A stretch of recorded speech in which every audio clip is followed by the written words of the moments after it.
Hello,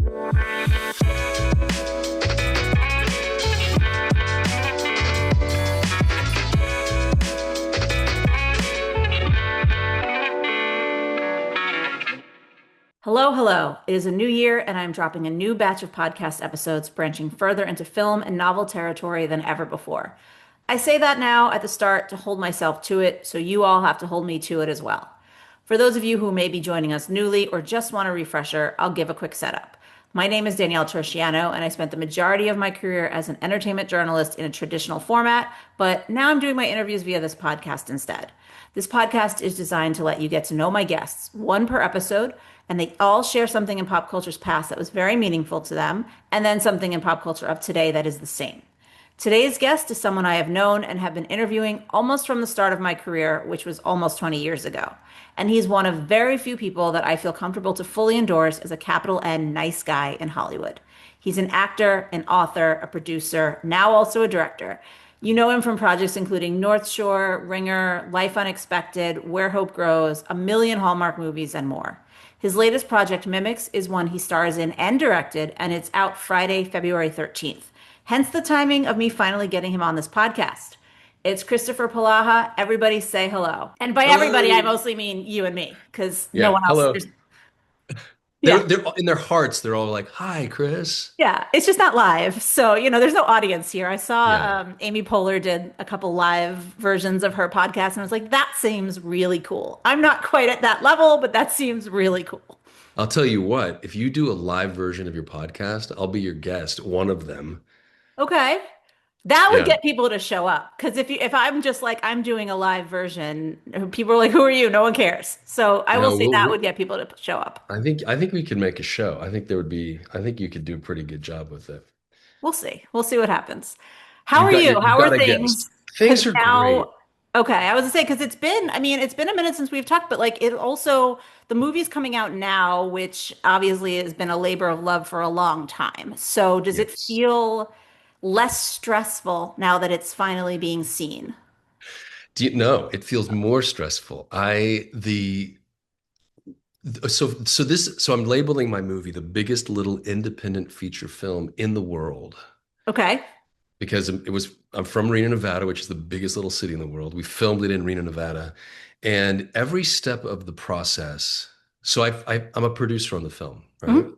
And so Ken Carpenter is my producing partner. He and I made this movie together, and we had to submit for the PGA stamp. And there are four categories to get the stamp of the PGA stamp, and it's how much involvement did you have in the script? How much involvement did you have in the fundraising? How much involvement did you have in the production, the actual physical filming of the movie? And then how much involvement do you have in the post and the selling of the movie? And like literally, it was like check, check, check, check. And each stage has been beautiful and an entire sort of master's program in and of itself. Like the Mm. writing with Mark Oakley, that process, he wrote a spec script, 165 pages. It took us about 4 years to winnow it down and to Yeah, I was gonna kind say of that seems like Christopher Nolan lengthy, how long. Oppenheimer lengthy, just like not That's a necessarily long, bad, just no, a lot of an well, undertaking for an independent. it's a lot of an undertaking for an independent, and it was all free. Like he and I were doing that aspect of it for free. And so God bless Mark, because without Mark and without his willingness to take notes, copious amount of my notes, I gave him mountains of notes and was like, this storyline has to go. You've got to Mm, beef up our leading lady. Like right now, she's a prop, and you've got to make her substantial. In fact, you've got to make her, she should be the hero of the movie. And all of a sudden, we would start. And then he had this kind of office. He created two movies in one, and he loved the office version of the movie. And I loved this other supernatural, spiritual aspect of it. And I was like, you've got to lose the off. Like, so he was killing his darlings as we were going. And to his credit, he just did it. Like I've worked with writers mm, who were like, I'm not going to do another draft. I need to right. get paid. This is not going to happen. But Mark he had faith and he had patience and he had hope that we were going to do it. I'll tell you a really cool story if you allow me to. Yeah, of course. It's why So you're Mark here, and because I, I don't want to talk. This is about you. okay, all right. So Mark and I, let me see if I can find the photograph too while we're so for the people who are Yeah, I was watching gonna this say, on because if you're not YouTube. listening, or if you are listening on wherever you get your podcast, you can go to YouTube. There is a video version on YouTube. And I will just say, while Chris is looking for whatever he's about to look for, there's a very important prop over his shoulder. The ventriloquist dummy from Mimics, which we'll talk about what Mimics is, because we haven't even set it up properly. But Yeah. it's in, I assume that's your kitchen. It's sitting over his shoulder, and I'm sorry, I will get into this as well. I feel like it is the new Pennywise. Like it is the new creepy, slightly supernatural, but like the horror image. That And I always found like magic and ventriloquism scarier to me than clowns. So I went into this movie kind of braced for that. And I think the trailer does a good job of also setting up like, for those of you who don't know what Mimics is, it's this performer who starts working, well, he starts working with a puppet, and then an agency wants to sign him and gives him a much more important ventriloquist dummy that kind of takes over. And I don't want to give too much away, but there's some violence and some evil things that happen, and then some very funny things that happen as well. Have you're you doing an found it? incredible job of vamping, by the way. Well, And I don't want to say too much. I'm also in my head being like starting to a sentence and then being like, nope, don't say that. That's a spoiler. no, you're This movie good. comes out on Friday, so we're not gonna, Found unlike it. some of my other interviews where we do postmortems, we're not gonna completely spoil it. We want people to see this. Okay, the picture is here. Found it. Okay. Okay. This photograph Yes. is dated October 22nd or 25th. 22nd, but it doesn't Okay. show the year. Well, okay. It was dated, it was filed as October 25th, 2025. But anyway, it was taken in 2023. So every day I went to my phone, the last photograph was this one. Every day. And I would think about Mark and I would think about his script and I would think, man, and I had like four scripts in my stable of projects as a producer that I was trying to get made. I did the movie called The Shift with Ken Hmm. Carpenter. And on that, we met Tory Hunter, and Tory Hunter um, um, had written something called Shades of Violet, which is a really beautiful script about women's mental health in the 1930s rural Tennessee. And, back in those times, the church thought you had a demon and Mm, medicine wanted to lobotomize you. And there was no language and there was no real clear path for getting someone to the other side. And right. so it's about this husband and this wife and this family. And I thought it was beautiful and I wanted to make it. And so Ken invited me to be a producer on that. So I was learning how to be a producer from Ken Carpenter. And we had a first investor for 1.5 million, and we had a second investor come in at 500,000. And suddenly, a year into this thing, our 1.5 million big whale goes away, and Shades of Violet kind of goes and it disappears. Now, meanwhile, because of what I'm learning from Ken Yikes. and Shades of Violet, I'm like, well, we need a development fund.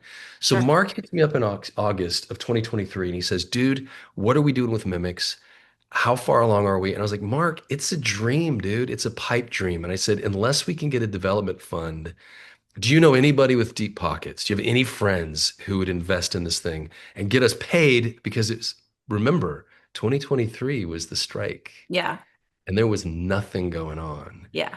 And monthly, I was hemorrhaging cash and wasn't bringing any in and was like, I don't know how we're going to get through the year. And so Mark calls me up with this sort of like, again, hope and desperation, which was matched by my hope and desperation. And I said, dude, do you know anybody who would invest? And he had one friend, this guy named Ricardo Valerdi. And Ricardo Rico got on the phone with us, and I just pitched. And I said, this is what it is, and this is what we can do with it. And it's a horror film, and I had the stats to get money back, and And I said, I'm going to direct it. I'm going to produce this thing. I was like, you will get your money back. I can't tell you, exactly how or why, but I know Hmm. that I can get you your money back. And he's like, all right. And he wrote a check for 50,000 bucks. Nice. Now, here's where this story and here's where this picture comes in. So this is where the full circle thing happens. We get our $25,000 sent wire. It's a $50,000 investment. So he gave us 50, and by the end of 2023 we were able to make, and then I was able to pay Mark for that spec Right, script. right. So he finally got paid for his script. And A week before this photo is taken, Mark's dad died. Ugh. He dies. But he dies knowing that his son has this script that now has an investor, that it could Oh, get made into a movie. sure. So so every day I see this picture, I think of Mark, I think of his father, I think of this guy who like reached out to me with a hope and a dream, and I was like, yeah, I could produce something for you, sure. And all of a sudden, I was like, I really need to put my mouth, I got to put the money where the Yeah. mouth is, and I got to make this thing happen. So I'd never felt the weight of money more in my life. And in February of 2024, I took that development fund, bought myself a plane ticket, went to Reno, had lunch with an investor that I knew, a guy that Mm. had deep pockets, who I've known since I was 15 years old. I killed a rattlesnake for him when I was 15. And every I know it's the craziest story. And every year he'd hire me to do like he had a casino in Reno, Nevada.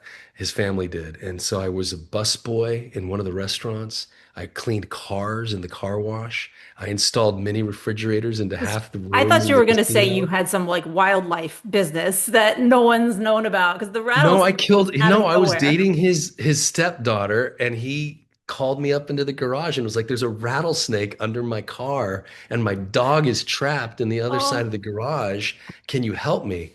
And so I got two ice chests and put them at the bumper of his car with a shovel, and I gave him a hoe, and I said, "On the count of three, you no. slide the hoe under the car, and when the snake comes out, I'll get it." I know in a better day and age, we'd have captured that thing and set it Oh, free. that's not what I was thinking. I was just like, I would have been like, no, you need to call a professional. Like, No, I I don't know if you killed were that trying son to of a bitch impress for him. him or what, I but cut his no. head off and I cut the Oh, rattle off and gave it to his son. And the kid was like, and then Gene looked at me, he was like, if you ever need a job. And I was like, so, so years ago, back in 2004, right before you and I met, I'd written a script called The Biggest Little City. yes, you sent me that script. And And that's you're answering some of my questions already because I kind of always thought when you were going to direct a feature, that was going to be your first one. I And did too. so to then do Mimics, which is a great movie, and I do think everyone should watch it, but you didn't write it. And so that was one of my questions was like how this all Yeah. came together, knowing in the back of my mind, you've been working towards this for a long time. Decades, decades.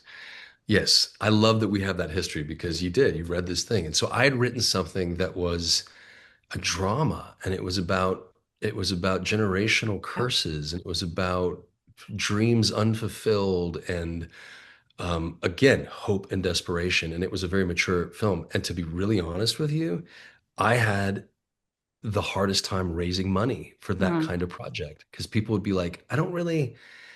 And then what's weird I mean, is I no, I was just going to say, I also think it was a slightly different time. Like 20 it was a slightly years different time. on, Yeah.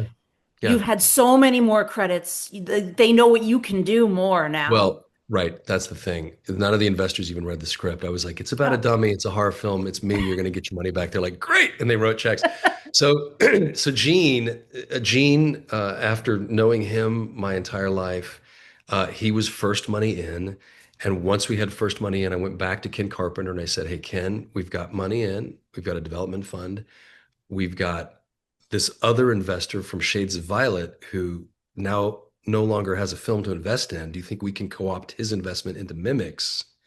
And if we hmm. do, we're good to go. And Ken gave me the green light and he said, go ahead, see if you can do it. So I'm in Iceland filming Christmas Quest with Lacey Chabert. And at like 4 a.m. in Iceland, I'm on the phone with Jason Barrett, who's in Idaho. And I'm like, listen, Jason, it's a film about a dummy. You're going to love it. And he's like, can I have a part in it? I was like, you can do whatever you want, man. Like, so he actually does a great job. He plays this character named Walter and he crushes it. Hmm. But by the end of April, we were fully financed. We were in pre-production by May of 2024. Okay. And we went to camera June 10th and wrapped on June 28th. It was a 15-day Oh, shoot. wow. Yeah, it was quick. That also seems like a lot of a big undertaking for your first. Was that Massive. how much of that, the 15-day aspect of it, how much of that is choice versus necessity because of things like budget and location and It maybe was all this. scheduling? Yeah, it was all necessity. Yeah, we had a $950,000 budget and we had 15 days to shoot a movie in. And I will say very proudly, I didn't go over one single day. We were able That's to make our great. 12-hour days every day.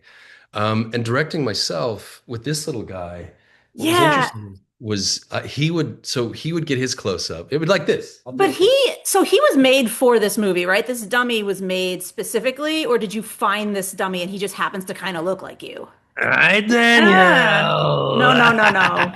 We would do our Right, close-ups, and I would like if he had to talk, he would move his mouth while I was talking, and then in post I could put the voice in. So I voice him and I voice this guy, right. and then but otherwise it'd be like, "Hey, how are you?" And so it was all live, like the work. So everything we shot, so everything was like happening in real time, like immediately. Hmm. So we just, I don't know, it worked. It was I like it's the weirdest movie. I can't explain it. Like you did a great job summarizing. It's about an impersonator who basically gets this mysterious invitation, which I received in real life while I was working on Misguided. Okay, wait, because I did want to talk about that because, so again, not to spoil too much, but in the movie, because it's set in Reno, this is a performer who works in Reno. So I thought, all right, he's getting this mysterious invitation where this agency says they represent some of the biggest people ever, but there's no details. But he's in Reno, so maybe he's a little naive, and that's why he believes it. Like, it all worked for me in that way. But hearing you say you had a similar experience when you were in LA, like, were your hackles up about it? Because I Oh feel my like gosh, a regular person in this industry would be like, this is something weird, right? Like this this is is either dark. too good to be true or it's fake, like it's a scam, Yeah, whatever. yeah, that's exactly right. I was working on Misguided, and it was Disney and Ashton Kutcher. Hmm. And I got home one day and I got this beautiful invitation. It was embossed, it was thick cardstock. It had it wasn't from any organization that you could list off 10 and be like, was it from this or this? There was nothing. And it said, in my name was printed. It said, "Dear Christopher, we want you to be in, we would like to invite you to be part of an elite society of entertainers, news anchors, athletes, politicians, musicians. All you have to do is sign and Was send it it back." was it Scientology? It wasn't. Okay, I've because I gotten mean, stuff from I know what you Scientology. were thinking about when you were saying you could list off 10. I was assuming you meant agencies like CIA, ICM, No, like I whatever. was But I'm talking about, like, yeah. You're like I'm the Church of thinking Scientology? this is a little bit more of a culty Yeah. environment. No, I mean, listen, I had received stuff from this Church of Scientology, throughout the years, and they put their little name on the bottom of Okay. the thing. And then you know who it's coming from. This was an invitation. And the minute I held it, it was charged with energy that felt evil as Hmm. AF. And I told Julianne, I'm like, babe, look at this. And she's like, oh, tear that up. And I did. I was like, but I always thought, like, the minute I tore it up, I was like, huh, what if? Like, what Uh, if? What if that's how it works? Like, what if? And I just did the what if question. So when Mark brought me Mimics, I said to him, dude, I need you to insert in this story an invitation. The catalyst has to be this invitation. He's like, what do you okay. mean? I was like, and I told him that story, and he's like, okay, I get it. So now we've got this invitation, and we've got Sam, and Sam isn't Chris, and Sam is willing Right. to sign it because he wants it so bad. And the minute he does, and I love that Mariah, who plays Virginia in the movie so beautifully, her exactly she's like, you signed Mm. it? Like, was anybody there? Like, that's weird. And Right. he's like, and he's embarrassed. He's like, you're right. I'm stupid for doing that. I'm embarrassed. Um, but then wonderful things start to happen for Sam. So, The veil okay. is lifted. You mentioned Sam isn't Chris, obviously. I want to go back to that because I want to talk about creating the character physically, like the learning to do the voices, how much of that was something that you were already doing? Like as a performer, you were already getting impressions down before you knew that this movie was coming to you. And also, I need to talk about the hair and whether that was your real hair in the beginning of the movie or if you were wearing a wig and like just how We'll talk about the hair first. What do you think it I was? assumed it was a wig, but I know It's you a wig. could Yeah. probably grow it. So I was like, let me not be Yeah. completely assumptive in my question forming. Yeah. No, no, no. It was a wig, and it Okay. was what I wanted to do was like a Kurt Cobain. I wish it were a little scragglier, but like it's interesting when you're dealing with budget and you're dealing with time. I had a person I've worked with, Rachel Layham, for, man, she and I have done 5 movies together. And so I flew her in to do my hair and makeup as my personal. And we had some local hires do the rest of the cast who were amazing, who were incredible. But I knew that like the last thing I wanted to do was sit in a makeup hair and makeup chair in the morning when I knew I had to get on set and I needed somebody I could trust. And Rachel's like my girl. She just I trust her implicitly. And she had two wigs, and she's like, if we had the budget, I would build you one and it Mm. would look perfect. It would have fit my hairline, everything. So we were really I wore it down because if I tried to tug it back, it would expose. Like, so there were certain things that were limitations to it, but I was like, you know what, let's just play with this thing. And I think what it does is it creates this anticipation. So when Sam has his glow up, Mm. you're almost relieved as an audience. You're like, ah, he looks better. That's good. Okay, that's fair. Because it wasn't. I don't want to say that it's not a look that somebody could not become successful with. Like people can do that. We've seen Kurt Cobain did it. But Yeah. I did feel like it was very much like not what I was expecting from you. So Yeah. I was like, interesting choice. Yeah. Yeah. No, it was Not bad, just yeah. different. Yeah. And the Not bad, interesting. impressions, like how were you those things that you had to build for this movie, or were you already Danielle, I kind have of been working on impersonations and impressions my entire life. I don't know why. I don't know where that talent came from, but I've been imitating Jack Nicholson, Jimmy Stewart, Christopher Walken, of course. I guess watching SNL, Reno, like the impersonators they would open a lot of the shows, and so you'd get a guy up there, and he'd be like, he'd be do Clint yeah. Eastwood, and I just thought it was fun. And I just always I always thought, and I happened to be decent at them, and so when Mark wrote this script, at first it was heavy on ventriloquism, which I'm not a ventriloquist, and I was like, Mhm. I don't want to spend the whole movie being insecure about making a dummy work and me not Right. talking and being the thing. I said, but what I am good at and what would be a lot of fun and pop culture, like we're able to like flood in the pop culture Right. references is if I do impersonations. And then I just made a list of people that I can impersonate.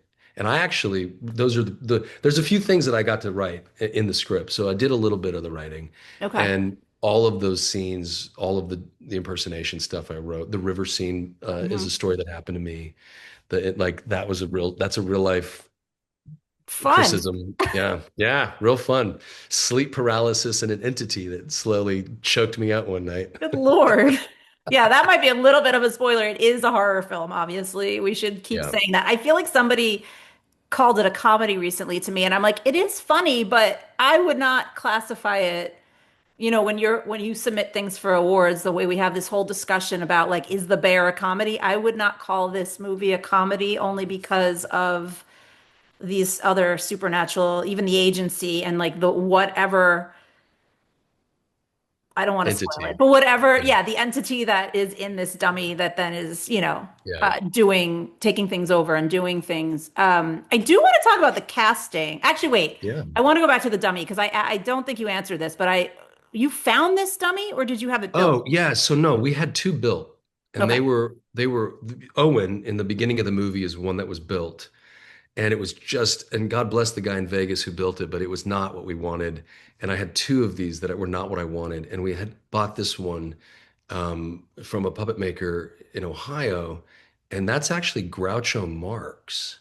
So imagine a Oh, mustache, different eyebrows, and glasses. And so we just took off all of his facial hair, popped up the sides, in a more fun way, and added his own little eyebrows. And so we got this really he's perfect. I mean, it's perfect. We changed his clothes and Fergus was Mark named him Fergus. And I was like, do you really want Fergus? Is Fergus the name? But you said it when you said it with Pennywise, yeah. my whole team, what we feel very much is that like Hollywood has introduced incredible monsters to us, from Dracula to the Wolfman to Frankenstein, the Mummy, Jason, Michael Myers, Chucky, Pennywise. And my hope is that Mm. Fergus will enter into the zeitgeist as somebody that we are a little in love and afraid of. I mean, he has the creepy look, so yes. And then obviously the story behind him and like what the woman in charge of the agency is doing. And Right. I love this is where I want to talk about casting because I don't know for some it took me a long time to realize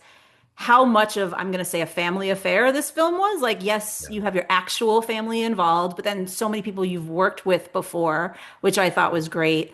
And Yeah. then just people who I feel like have been tangentially around, maybe as friends or, colleagues of colleagues, people that have been across your, page, you've known of them. So what was that process like? How much was this maybe an atypical casting situation? Well, we hired a casting director, so Christine Shevchenko, who is amazing, and she like Cobra Kai. I mean, she's got a huge resume. Was in charge of papering all the deals and sort of reaching out to the teams once Ken and I would discuss different characters. And Ken and I basically just opened up our phone books and went through, and he had a great list. So he brought Jesse Hutch to the table.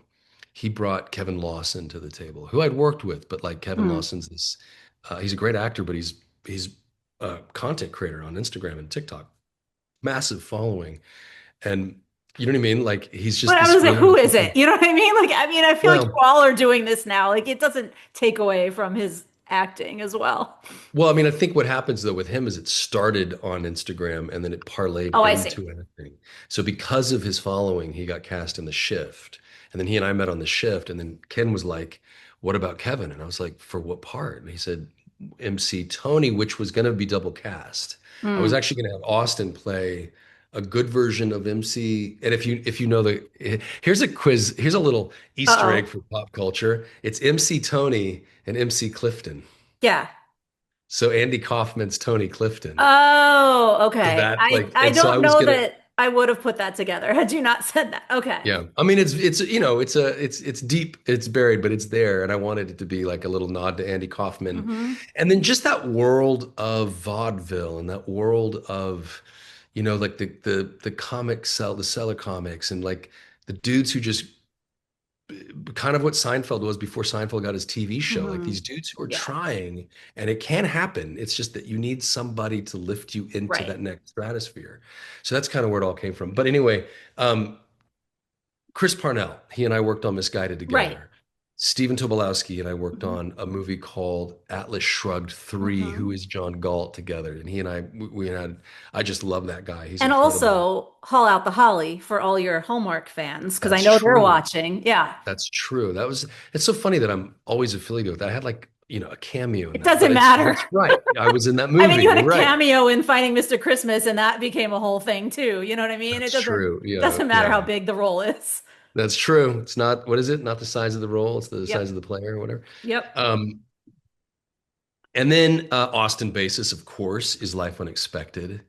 And then Ariana Zucker was my wife. She worked with my wife on Days of Our Lives years Yeah. ago, and we were looking for a madam. And it's such a specific, it is a hyper specific role. It has to be imbued with overt sexuality and camp, but also grounded in somebody who can like dial in truth.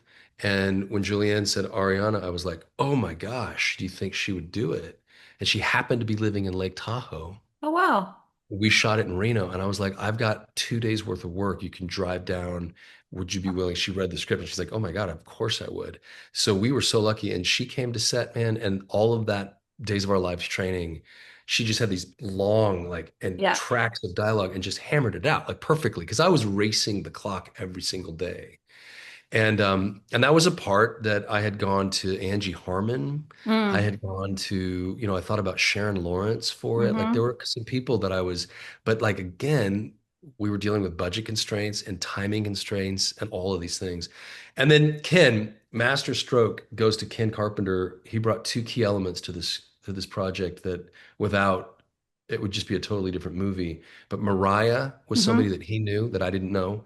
And she was perfect for Virginia. And Christine was doing a full skirt, search in LA, and Gersh had thrown up some names, and was Sugar 23, my management company, had thrown up some names, and we were trying to find an actress. And again, it was just they were so the timing and how expensive and all of the things. And I was like, guys, I can't afford this person, or I can't do this. And then all of a sudden we got Mariah, and Mariah, it happened to be the perfect match of she had the availability, Mm. she had interest in producing, and so that was it. We were able to balance what we couldn't necessarily pay her, we were able to balance it out with, and the timing, it all just worked. And she responded to the script, which Ken didn't know if she would or not. Her husband is the lead singer of King and Country. And so, yeah, for King and Country. So she's got this really kind of, and she's an amazing country singer. Yeah. She's doing this, sort of Mexican country mix. So she's got her own thing going. She's a really incredible artist and she's so thoughtful. And in fact, during the pre-production, we sat down and she's like, I rewrote my little monologue. She's like, can you read it and what do you think? And we had done this whole thing about this is after the river. So this is I the was going to ask you, story. yeah, because I was like, because she Yeah. has a few that I don't know what they looked like on the page, but they Yeah. seems like they could be that So moment. the story that she tells is verbatim. That was all Hmm. that thing that I wrote that happened to me. And Hmm. then my little rebuttal to that is sort of was in the script and verbatim of like, yeah, I believe that there's, Right. if aliens exist, they're for us to eat. And I don't believe in, and then we get to death. And I had Right. one thing about death, which was, and to be honest with you, my one of the themes that we removed from the script was this idea of like somebody has to die in order for you to level up. Like, and culturally, you think about like, Did you well, remove it? Because it does kind of feel like, again, I don't want to spoil this, but there is a very important death. well, And there it is a does very feel like important death. once that happens, it would open up more It, opportunity because you don't have to stay living where you were living. You stay tied to well, the responsibility, exactly. whatever. No, yeah, Fergus was cleaning house. Yeah. But I do believe, like, I think if you look at Hollywood, there is this interesting thing where, like, somebody gets divorced, like Jim Carrey got divorced and his career went boom through the roof, Mm. or a parent will die and boom, their career goes through the roof. I mean, there's this weird thing where I was always looking, going, like, why is that symmetry? Why does that always seem to happen? Like, it's a weird, Yeah. interesting thing. And so I had this thing baked in with the dialogue, and Ken was like, it just feels kind of on point and heavy and like all of a sudden the movie takes this dark turn into death and like death is a bridge and Dom Fletcher's death does Right. lead to Of Sam. I mean, course. there is like a correlation. But so Mariah wrote this really beautiful thing about hope and Mm. about she's like and beyond our petty dreams and beyond our dreams and our jobs, I hope that there's and that's where I think I'll meet my dad again. And so what she was really talking about is this idea of heaven and that Hmm. there's something beyond us and beyond this life and beyond our dreams and our petty goals and blah, blah, blah. And it was so beautiful. And it anchors the movie in such this deeply profound way. And then you cut to the scene after that where Fergus manipulates Right. her wish. Right. And it just, I mean, it makes the hair on my arms stand up because I'm like, oh, it's so good. And like all of that was just almost improv. Like Mm. it all happened within real time. Like we sat down in a library in Reno and she and I talked Right. about this scene and I was like, great. And I literally got on my computer and typed it into the script. And then 2 weeks later, we're filming this thing. And then in the edit room, Barry Wise and I are like, well, what if we put that scene behind it and we juxtapose those things? And all of a sudden we've, and that's a whole nother conversation. Well, The because I editing of was this movie. Well, but even just hearing you say like to allow for the time and the changes that are happening, right? Like to sit down in the library, maybe it wasn't a very long conversation, but it's still something that is additional to maybe the prep you've already done, the day you already thought you would have. You've directed before, but arguably nothing of this size or length. Yeah, no, And no. because you are starring in it as well, it's like, well, you're doing a lot. And I always like to ask this of people in terms of the performance, like how you feel like directing affected the way that you think as a directing yourself affected the way that you think of as yourself as a performer. But I want to also open that up wider and just say like how this experience affected or changed like what you thought your job as a director was even going to be on this movie. Okay, I'll answer both. But I'll start with how it's changed me as an actor. So after I did Mimics, um, 2024 was a very dry year for me. I did um, The Christmas Quest for Hallmark with Lacey Chabert, and I did Mimics, and that was it. That was all I did. And it was so that's just it means that means a lean, because I've got a family and I've got Mhm. college tuitions to pay for, and I've got like a lot of output. So if there's no income, I things always dry up. like to say they don't have to go to college. They don't have Just to. putting it out there. Caleb, he left Belmont and And Micah he, is already acting. So like, I mean, I'm not saying college yeah, won't be a great experience, but like there are also, there's I worlds where think they don't, yeah, they don't they're need to getting do that. enrichment Yeah. without having to sit in a classroom. So if you really had to cut back, no, I'm kidding. Yeah, no, I know. Don't We shortchange your could, children. we could shave it off. But suddenly 2025 was just this profound year of work for me. It was just like one job after the other, and the timing of it all worked out. I did a movie called Flint in Montana, followed by a film in Seattle called Between the Lines, followed by Grand Ole Opry Hmm. Christmas, followed by Missing the Boat, followed by American Hostage, which is why I'm in Winnipeg right now, filming with John Hamm and Jovan Ribisi. So it was just like boom, boom, boom, boom, boom. And I'll tell you, I worked with McLean Nelson way Hmm. back in the day on a movie for Hallmark called A Small Town Christmas. And I think that he would say that I was pretty bossy on that set. I think he would be like, what about this? And I'd be like, yeah, I like it, but we're gonna do this. And he'd be like, okay, what about this? I'm like, I don't know about that one. Hey, um, and so on this round, after having been a director, I realized what my job was as an actor, which is just fulfill the vision because there are Mm. things that are happening as an actor. There's story and there are beats and there's tone and there's energy and there's color that you are not even aware of because you're so hyper focused on your lines and your character and what you're bringing. So bring all that stuff because it's going to make it better. Bring all of your choices because they're essential and the director is counting on you to show up with volumes of choices and then let them but don't go to the director and be like, do you really need that or do you really, and I was, like I learned, I kind of slapped myself on the wrist after having filmed Mimics and was like, oh, I need to just shut up and trust the directors. So for these last jobs, I just showed up and I did everything McLean asked. And he was like, dude, you were a totally different actor. He's like, I had so much fun working with you because he'd be like, will you go do this thing? And I was like, yeah, I'll go do it. And he's like, you will? And I was like, 100%. What else do you want? He's like, will you go do that? And I was like, yeah, I'll do that. And of course, it's all within the, Yeah. like, I mean, I'm not there's gonna got to be like, a line. Like at some yeah, I'm point, not gonna someone's like going to put ask for like, something you don't want to do. But yeah. right, right. Yeah, I'm not gonna do stupid shit that like you're gonna freeze frame it on social media and, but like it changed.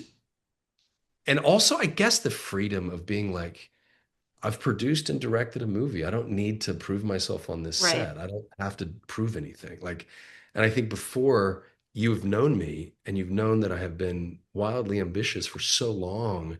And there was always that feeling of like, "Ah, I can do more than this. I can give more than this." And so I felt like a thoroughbred locked up for years of just being like, it's not your time to run, kid. And I would Mm. just sit there and be like, so on set, I was always trying to, I think if I'm being like just blatantly honest, I think I was overcompensating out of frustration for a good part of a decade.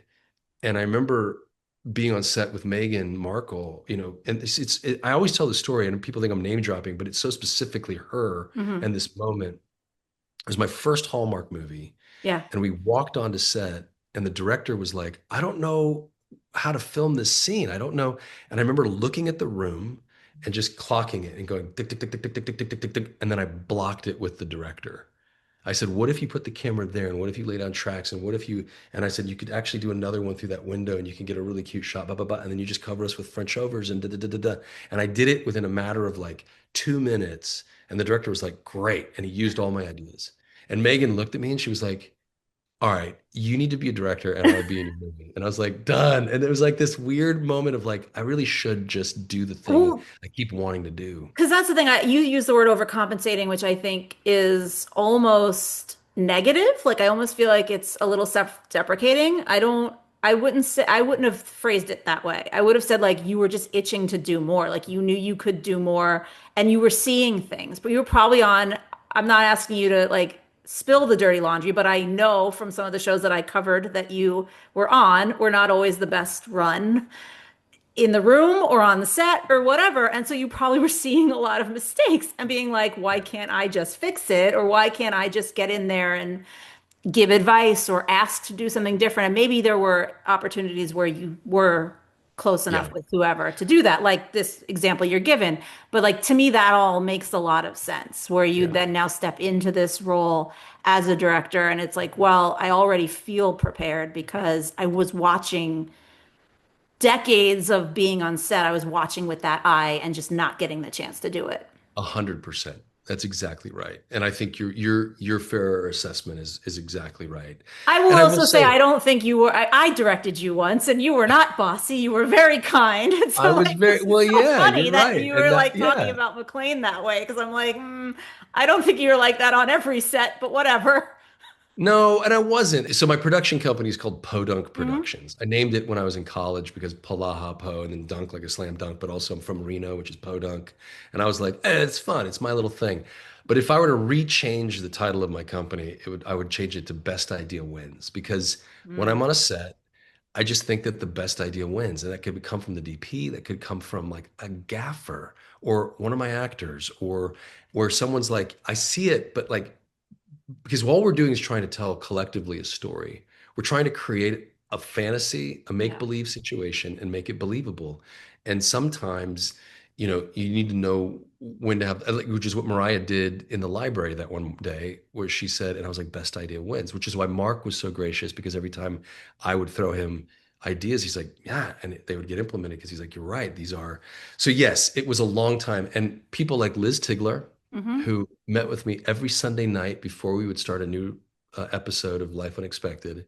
And we would go through bays and she would answer all my questions and she would take notes. I was able to, Caroline Williams on Misguided. She literally said, can you guys come up with any ideas? And I think I shot this like email that had 15 ideas, and of them, three or four were used. So there were these moments in my life where I was like validated. Gary Fleeter as a director would Hmm. always come to me and be like, "What do you think?" Jerry Levine as a director was always like, "What do you think, brother? Give me, you."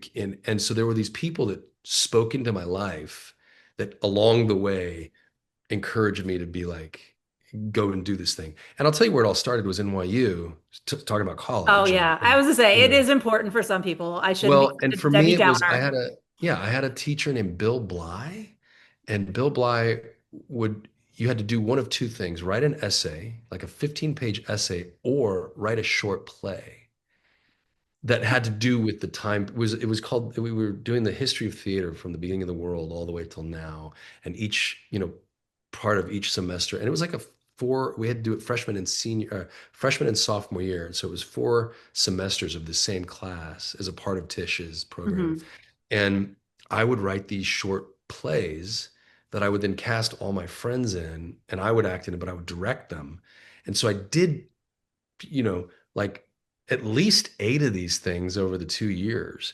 And I just remember loving, and then I started a theater company called Broken Chair Theater Company in New York City, and we would put on plays that I directed. So I've been a director my whole life. And I've been, and on set, I'll be like, do you want my opinion? And the other actor's like, do I? And I was like, well, and then but with Jill Wagner, like I would give her so much direction on Hmm. Mystery 101. And she was so grateful for it because all of a sudden she's like, yeah, you're right. I didn't see it that way. And now I totally, and without being the guy who is stepping over the lane into other lanes all the time and being like, there's always a graceful way. And I think Yeah. learning how to I mean, suggest an idea has made me a really good director because I'm because I like, will say, like, you're supposed to be a community on set. So, like, you're yes, supposed to feel like you can have those conversations, especially actor to actor. Like, you're yeah. working out a scene together. Is it direction or are you just like shaping the scene together? It's not that you're in charge of her. You're just giving her feedback, but also It, like that's what you're playing off of.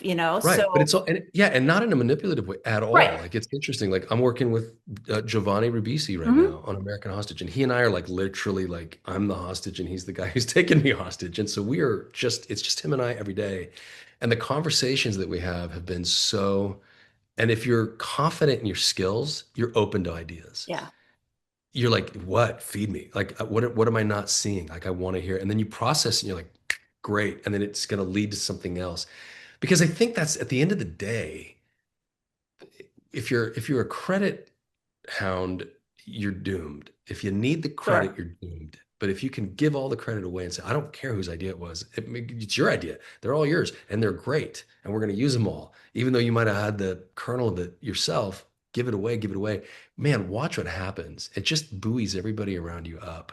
It's Yeah. really magical. Yeah. Yeah. I will say you're talking about like the you went to the credit place and I went more to the time place.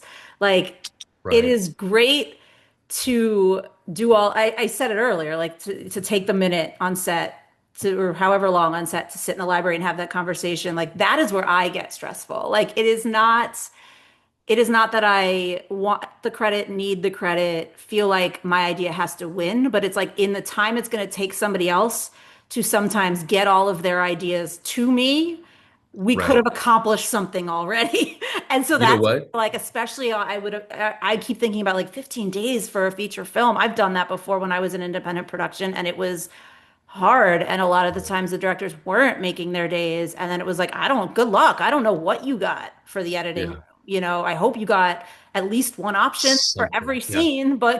because you can't cut scenes, but you might have to. Yeah, no, you're right. And there is, and I will say this, and I think as a director and as a writer and as a producer, you'll know exactly what I'm talking about. I haven't done most of those things in a very long time, but okay. Well, but you've done them, Yeah. and you'll know that if somebody has the confidence, there's two types of idea givers. There's the idea giver who's like, "Hey, what if we do?" And you're like, "Okay, okay, okay," and Hmm. they're so almost naive in their earnestness that like, and you don't really give them because sometimes you hear it, you're like, oh yeah, that is a good idea, but a lot of times, and then there's the person who rarely speaks up, and they're like, if we, and it's that precision of like, and you just know it in your bones, you feel it in Yeah. your bones, you're like, that's right, you're right, that's right, let's do that, and you can pivot, and I feel like if you have more time and more money, you've got more time to pivot. And if you're guerrilla filmmaking like we did for Mimics, you just have to be like a little speedboat and just turn. Yeah. You just have to make the decision. And I think that's where it comes is the decision to go, yes, let's do this and pivot and jettison the other thing quick. Yeah. And if you're reluctant or if you he and haw, that's when it's going to get dangerous. But if you feel it in your bones and you're like, you're right, that's going to be better, that's smart, let's do it. And you just act on that. Yeah. That makes Which sense. I think as an actor is where I learned those skills because that's what you do as an actor. You just kind of go, like, you do a take, you love it, and then you have to get rid of it and do another take. Yeah. And you got it. You don't have to keep repeating the same thing. So just, you know what I mean? Yeah, that makes a lot of sense. So we started with mimics. Usually I make everybody start with your past pop culture influence. We went the other way today. Oh I gosh. do obviously want to go backwards in time a little bit with you. I know we're running out of time with you, but we have to talk about it because that's what the point of this Yes. podcast is. And Yes. similarly to how you said you talked about your script that you didn't end up making as your first feature film. Yeah. When I said to you pick something, I thought maybe you were going to pick Elvis for a lot of these reasons, like the Reno of it all, the stuff you've written about before. But you picked the Joshua Tree album of U2, and that came out Yeah. in March 1987. So I want you to take us back to Chris in March of 1987 when it came out, and tell Yeah. us a little bit about like where you were, what it meant to you at the time, and you also picked a specific song, which we'll get into. But let's start a little bit more general with like where you The were with this album, and also when I say where you were, I don't mean just like in time, like your age or whatever. I mean like where you were with U2. Were you already a fan? Was this Yeah. something you were anticipating? How did this all come out? Okay. So the reason I chose you two was because I feel like, well, I know for a fact that it was the first band that I loved that was outside of the sphere of my family. Like, yes, my brothers encouraged, yes, my brothers encouraged Peter Gabriel. There were other bands, but I was 10 years old. I lived in Reno, Nevada. I had a best friend, this guy named Graham Smith, and he had a brother named Stuart Smith, who I thought was the coolest guy on the block. And Stuart played this album for us. It was Joshua Tree. And I remember listening to it, and I just remember feeling it changed, it added a color into the world that didn't exist before. And I can tell you what color it is. Because I found out they were from Ireland, Yeah. because I found out and Joshua Tree and the way that the photo art and the way that like all of it just And I remember the tree itself on the cover. All of this stuff became this like steely blue, like an azure blue color in my mind. And U2 created like, I don't know, it was this weird graduation, and it opened up the floodgates of me really investigating different kinds of music. So, um, Depeche Mode, Hmm. In Excess, like all of a sudden I was interested in a world beyond Reno, Nevada. The Beastie Boys had an album that came out pretty close to that. And like, I just remember being, and it wasn't MTV, it wasn't my brothers, it was this moment in time that felt isolated. And there were so many amazing songs on that album that just made me feel good. But for whatever reason, Red Hill Mining Town was this song that when you hear that first, like that, ka, ka, ka, and like all the music, the beginning of it, I'm like, oh, and it would just take my mind and it transported me. It's so interesting that you picked that one because it's not the most famous one. It wasn't even a single until the remix, which was like 8 years ago. So 20 Yeah. years after, or 30 years after, I can't do math, whatever, Yeah. decades after it came Yeah. out. So Yeah. is that, I mean, 40. when that influence comes over you and you're like, this is the song that I'm attracted to the most, are you replaying it all the time as a kid, like for moments for yourself that it is now kind of a when I think of something, I think of this song with it, like an event in your life or a moment in your life. Well, you know what's funny is that it was an 8 track. And so if you wanted to get through a song really quick, you either had to push fast forward and Yes. then go to rewind to get to the cue up the start of a new. So there were songs that I like where the streets have no name, with or without you. There were certain songs that were hits that you wanted to hear. And then Red Hill Mining Town would come on. And it's funny because it wasn't the song that you like wanted. It wasn't the Candy song. It wasn't like, oh, I want to hear that song. It was like, I got to listen to this to get to the next song.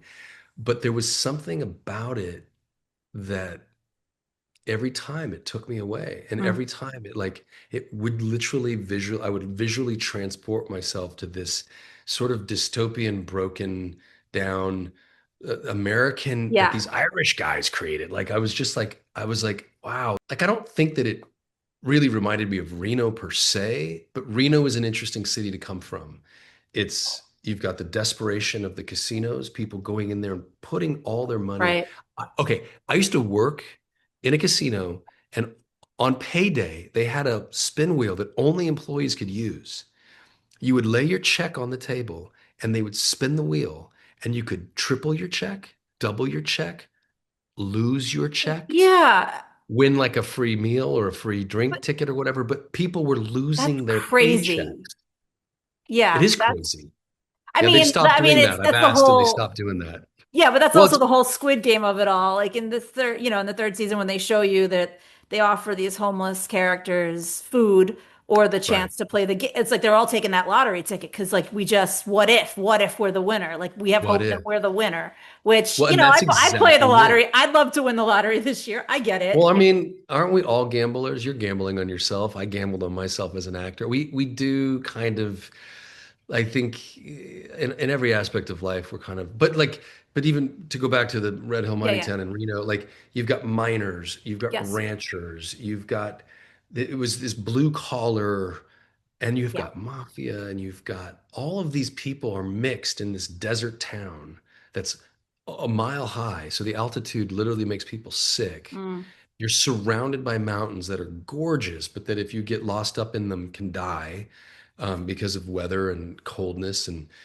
bears and mountain lions. And so it's a wild place. And there's wild horses that run through, and yeah. Pyramid Lake and the Truckee River, which is this weird river that flows north and east. And it goes to a Pyramid Lake, which is the Shoshone and Paiute Reservation.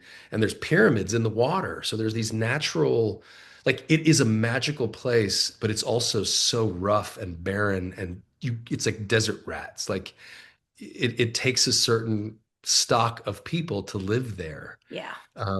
When my wife goes, who's from Florida, she'll literally get a bloody nose and her lips will chap like within 2 days. Oh It's so no. dry, and the altitude, like it's just Don't say you that. I know was thinking about moving to Florida. Now you're making me think it no, Florida, go to over. Florida. Reno is the place Oh, that's when she on goes to Reno. Okay, okay. when she visits Reno. Yeah, Moderately she's like, better.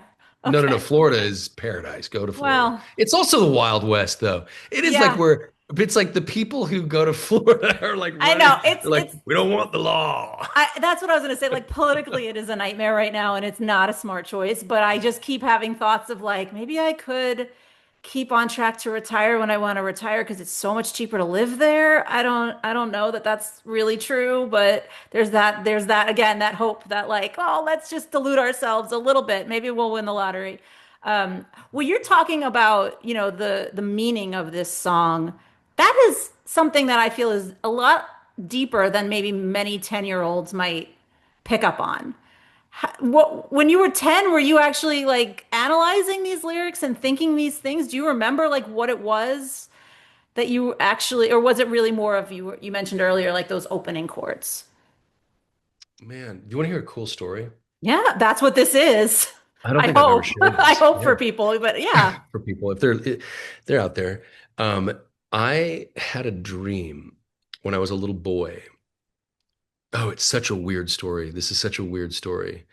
And on that dream, and in this dream, I was my age now, and I was on a stage, and it was in a white, um, those floral designs that are like it's not mesh, but it's like flowers that it's hard to describe because there's like argyle, Oh, yeah, yeah. Okay. like but With printed flowers. argyle. It was Yeah. like flowers, and it was a round table. It was like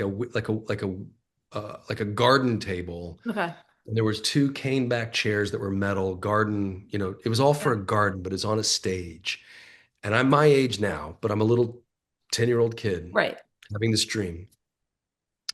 And I'm on stage with somebody, and all of a sudden this phone reaches from off stage, and I take the phone and I listen to the call, and I throw up because the news was so bad. Oh. And the curtains were red. I remember all of it being performative. Like I remember it being almost as if this thing was being projected from the future into my 10-year-old brain being this is the road. And I wanted to be a doctor after this. Like I didn't know that I was going to be an actor from this moment. But I had this dream and I woke up afraid. Like it was not a nightmare, but it was like profound. And I remembered Mm. it vividly. And the curtains at the Pioneer Center were this deep red. And it was almost like I was standing on that stage and I was like, oh goodness, like this whole thing just went. And like, I think as a 10-year-old kid, I always, I was a deep thinker.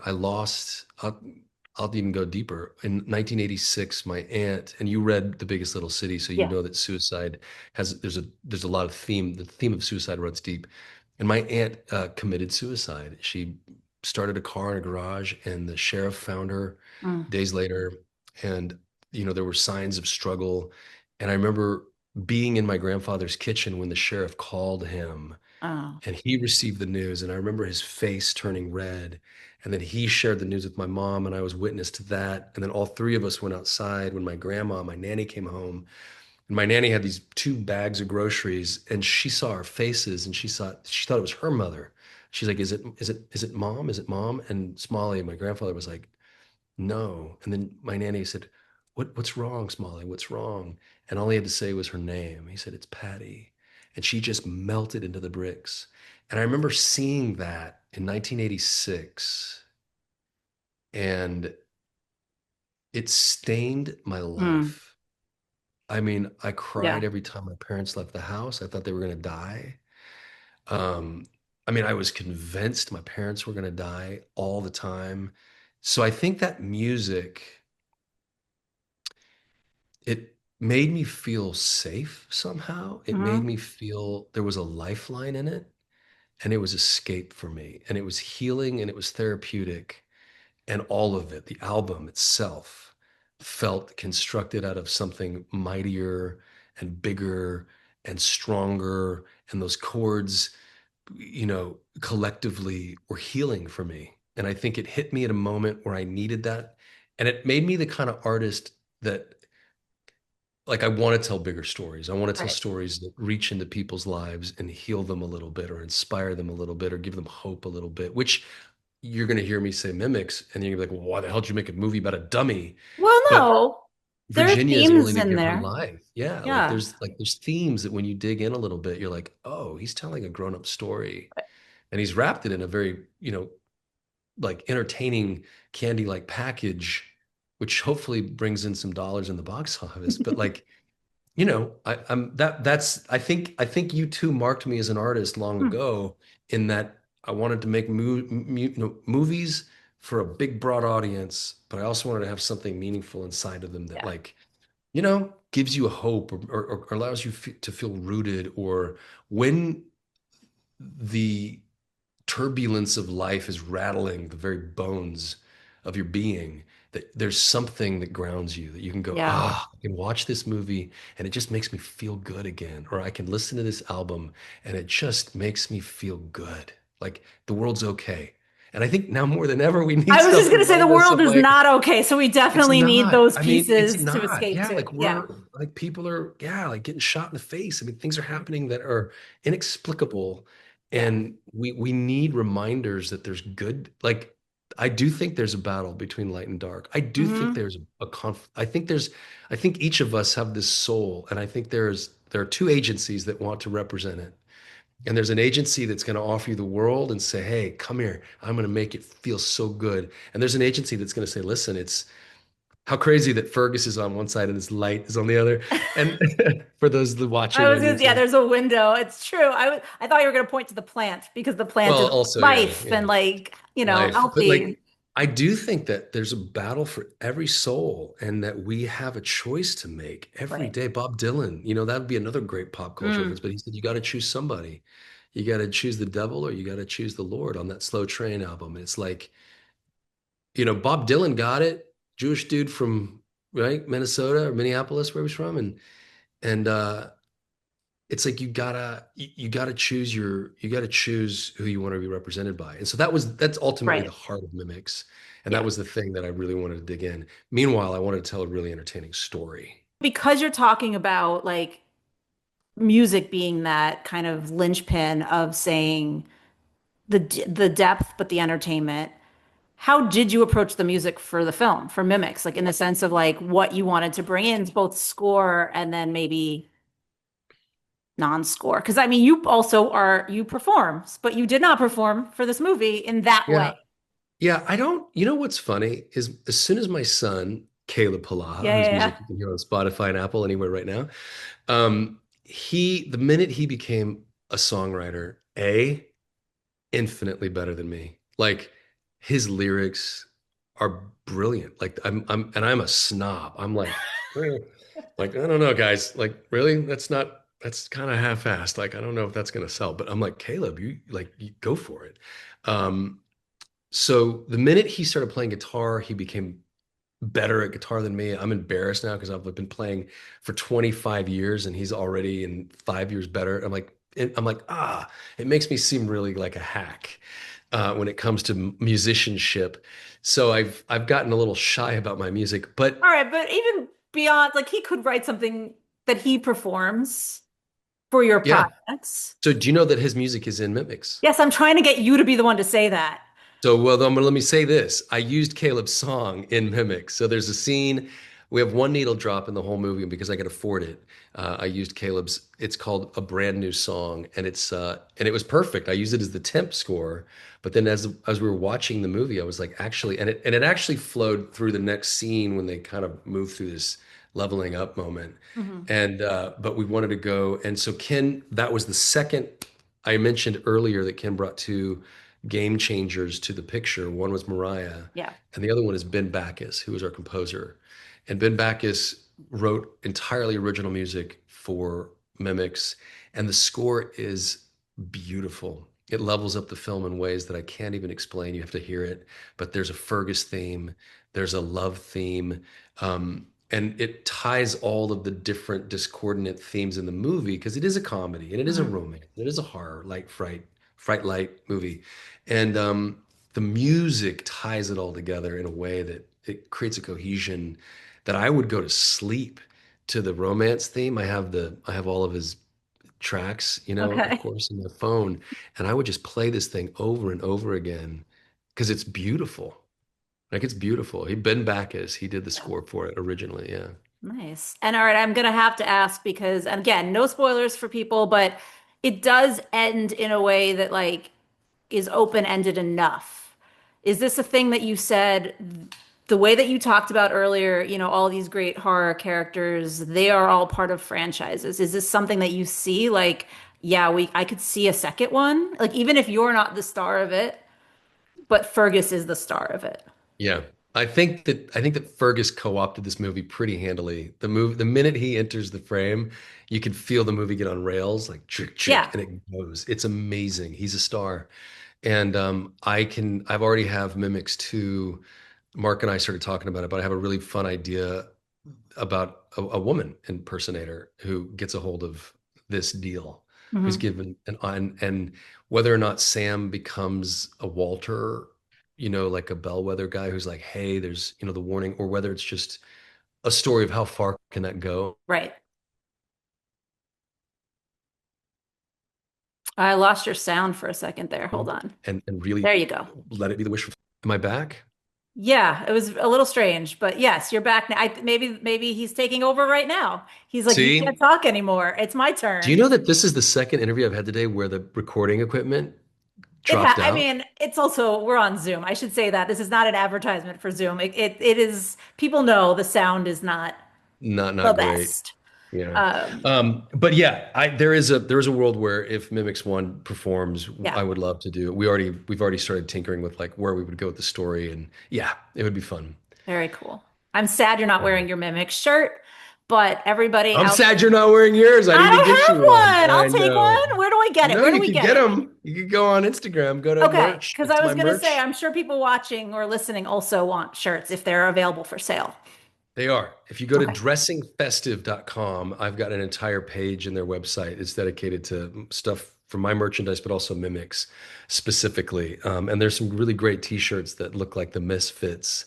I kind of ripped Yeah. off the No, I would. blatantly. It's an Yeah, homage. It's but fine. it's an homage. It's not, it's not All right. stealing. It's No, it's not. inspiring. It's somebody created the art based on an idea. So, like, Yeah. it's not, you didn't AI generate, I'm assuming No, you didn't no, no, AI no. generate this. So, yeah, it's fine. I'm sure it's fine. No, I'm and I want a to lawyer. just I say need everyone to know proudly, that. what I want to say Yeah. is in lieu of, you have Sean Baker last year accepting his mini Oscars and sort of cried out and said, if you want independent feature films, you got to make them and you got to go support them and and you're listening to somebody who took an idea and manifested a reality around that, raised the capital myself, produced this, directed this. We kept our hands on the wheel all the way through the promotion of it. So Right. I was able to design the posters and, like you said, the shirts. We like Bloody Disgusting is partnered with our film, and that was a decision that we've made. Like all of these things to the theaters, we're getting to like cherry pick theaters that Mhm. this is going to be in. It really truly is an independent feature film and it has no studio affiliation whatsoever. And if you want brand new IP, like you're talking about Fergus Right. being the next Pennywise, if you want to see this kind of stuff where you're saying nothing new out of Hollywood, well, I'm offering you guys something new. And if you want to support that kind of thing, you got to go the weekend it opens. It's Friday the 13th, February, I know. I Friday was the gonna say that 13th. is also kind of perfect, which I don't know if The was perfect date. intentional. I don't know if Yeah, that was no, we were going to okay. come out the 6th, and I was like, can we push it one week and just have that 4-day weekend? So we get Friday the 13th, Valentine's, Sunday, President's Day. We get this gorgeous weekend, and it's a date movie. Like there is a romance, and I don't know how you felt about it, but like it pulls the heartstrings. It is interesting. I was wondering that as well in terms of like if you were even thinking about who sees this movie in a theater together because February 13th is technically Galentine's Day. So like is this a thing for groups of women to go see? Yeah, they could. But I think then, so. the next day is Valentine's Day and I don't feel like this is a first date movie. I will say that. I feel like you have to know the person you're seeing it with. I do think if you see this on a first date, you're going to learn a lot about the person based on how they react to certain scenes and certain Sure. things, which maybe is also good. Yeah. That's fast track to Although relationship it's safe for or a never first see date you because it's again. not, there's nothing overtly like I think Oh, Wuthering I didn't mean it Heights. like that. I just like Yeah, you you'd be know, like, oh, should we hold hands? Like this one is like, if you need to it, get closer because you're a little spooked, you can. And I thought it more of like, does this person think that what Sam does is a good idea? That could be sure, I was gonna say grounds for divorce, but no, it's a first date. It's grounds for never seeing you again. never seeing Uh, you again. Yeah. we'll see. I guess we'll see. I mean, obviously we'll Well, see how it goes, but it's exciting. thank you. Thank you. Thank you for coming on. I'm so glad that it worked out for the film because I was going to ask you to come on for something else earlier, and then I was like, no, I'll still be doing this when Mimics comes out. Let's do it I'm for that. really, yeah, I'm really glad to have the time to speak about it. And with you, like this is my first Zoom. I did a thing for Fox News this morning, and then I just did the interview was a phone interview, and it was with Reno Art. What are they? Reno Art, um, Reno Art Scene. Oh. But this is the first show I've been able to talk about mimics that's going to be national Like and all over the world. longer. I mean, I was like, anybody can I was like, use. it's an online thing. So like, I hope people listen from all over the world. It I does think they tend to do. be more US based and Canada, but Do you see the algorithm? Can you see like when yeah, people in the UK listen and watch yeah. and And it yeah, spikes depending on like honestly who the guest is and then also yeah, what the topic is because there are some, you know, projects that just get more right, interest than others. Even right. the past ones. Sometimes people are just like, "Oh, we you talked about that film. That's really cool. I want to hear what you have to say about it." So, Well, I know this is it's been going to play interesting. in Australia. I've got an incredible fan base in Australia. I got Bunty Fox and her crew in the UK. So, shout out to my I my love it. international. They'll get this thing heard. I love Um, it. Don't forget before you go, here are the places you can find the things that we discussed today. And as always, remember, no money has changed hands for me to list any particular service here. I just want you to be able to enjoy the things that we discussed and that we enjoy as much as we do. So, U2, the Joshua Tree album is Chris's past pop culture pick. I'm just going to say, get that wherever you get your music, whether that's your local indie record store, if they still exist in your town, Amazon, Apple, Spotify, YouTube. I don't want to tell you how to live your life in 2026. You do you, find it, listen to it, love it. And then Mimics, Chris's feature directorial debut, is out in select theaters February 13th, which is Friday. So I'm going to have to say you need to Google and check your local listings because I don't know where you're listening from. So I don't know what theater to tell you to see it in, but I do want you to see it. And I want you to tell me where you saw it. Where are you from, guys? Let's have more of an open communication this season.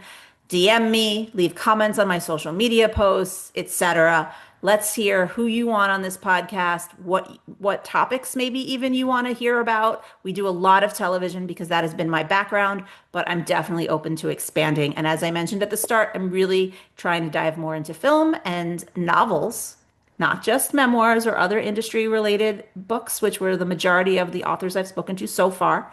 And I'm working on some guests in those fields coming up. No spoilers yet. It's still early days, but I hope you'll stick around. So this has been made possible by Pop Culture, the podcast, start of season 4. Yeah, I'm still calling them seasons for now. We'll see how that goes. I'm Danielle Terciano. Thank you so much for listening, watching, as always, liking, commenting, subscribing, following on social media, telling your friends, etc.